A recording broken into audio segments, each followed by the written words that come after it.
जब नाश मनुज पर छाता है, पहले विवेक मर जाता है। मोदी जी के लिए एक के बाद दूसरी बड़ी गाली निकालने के लिए कोई संकोच नहीं करता है। घमंडियों का घमंड और अहंकार सिर चढ़ के बोल रहा है।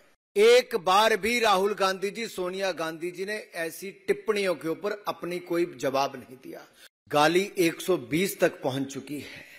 नफरत के बोल 120 तक पहुंच चुके हैं। ये कल तक जब शराब घोटाले के आरोप अरविंद केजरीवाल पर लगाते थे, वही कांग्रेसी आज उनकी जेब में जाकर बैठ गए हैं। जब नाश मनुज पर छाता है, पहले विवेक मर जाता है।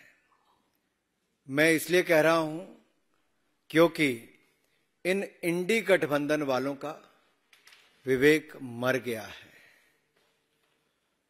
अगर एक के बाद दूसरा इनका बयान सुनेंगे तो अब तो ये लगता है विवेक का मरना भी छोटी सी बात है। ये तो सनातन धर्म को मारना चाहते हैं, कुचलना चाहते हैं। कोई मोदी जी के टुकड़े टुकड़े करना चाहता है, कोई मोदी जी को एक से बाद दूसरी बड़ी गाली निकालना चाहता है। इनकी मोहब्बत की दुकान में इतना नफरत का सामान है कि नफरत की राजनीति आज सिर चढ़कर बोल रही है।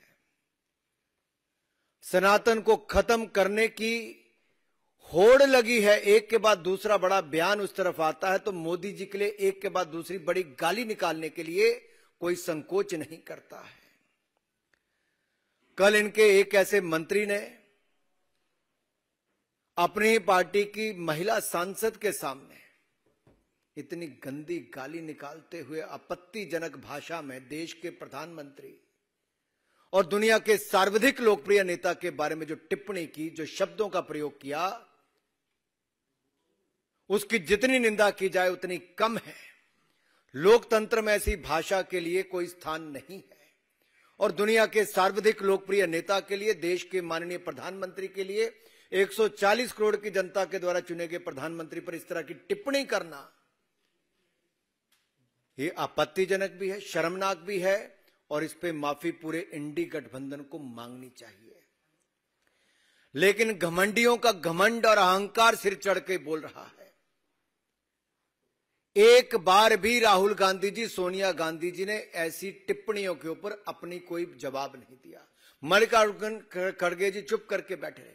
मेरा खड़गे जी, राहुल जी, सोनिया जी से सवाल है, क्या संरक्षण आप ऐसे लोगों को दे रहे हो जो सनातन को कुचलने की बात करते हैं, मोदी जी को गाली निकालते हैं, टुकड़े करने की बात करते हैं, सिर फोड़ने की बात करते हैं और अभद्र भाषा का प्रयोग करके गाली निकाल के करते हैं। साथियों, इतिहास गवाह है, तैमूर से लेकर बाबर और औरंगजेब तक सबने सनातन धर्म को समाप्त करने की, जड़ से मिटाने का प्रयास किया। ना सनातन को कोई खत्म कर पाया था, ना कोई कर पाएगा। मोदी जी को भी जितनी बार इन्होंने गाली निकालने का काम किया, हिंदुस्तान की जनता ने उतना ही बढ़ चढ़कर प्रेम दिया है। गुजरात से लेकर देश के चुनाव तक जब जब इन्होंने मोदी जी को गाली निकाली है, जनता ने उतना ही प्रेम और प्यार बरसाया है। गाली 120 तक पहुंच चुकी है। नफरत के बोल 120 तक पहुंच चुके हैं। आप कल्पना कीजिए, 120 बार एक के बाद दूसरे ये गोरख धंधे वाले, गंदे काम करने वाले लोग जो भ्रष्टाचार के चलते एक के बाद दूसरे छिपे हैं। आप जब देखिए, भ्रष्ट यूपीए का चेहरा हटाकर ये आए थे तो उन्होंने जनता को भ्रमित करने का प्रयास किया। इनका कहना क्या था? ये कहने आए थे हम डेमोक्रेसी को बचाएंगे, लोकतंत्र खतरे में है। अरे मैं कहूंगा डेमोक्रेसी नहीं, करप्शन खतरे में है। डेमोक्रेसी नहीं, अपीसमेंट खतरे में है। डेमोक्रेसी नहीं, एंटी सनातनी खतरे में है। डेमोक्रेसी नहीं, कमीशन खोरी खतरे में है। डेमोक्रेसी नहीं, कट मनी वाले खतरे में है।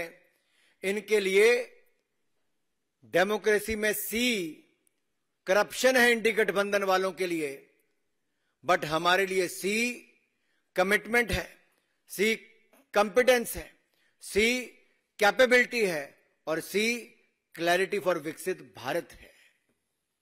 यही अंतर है इनमें और हम में। ये भ्रष्टाचारी को बचाने को कहते, लोकतंत्र को बचाना है। ये कल तक जब शराब घोटाले के आरोप अरविंद केजरीवाल पर लगाते थे, वही कांग्रेसी आज उनकी जेब में जाकर बैठ गए हैं।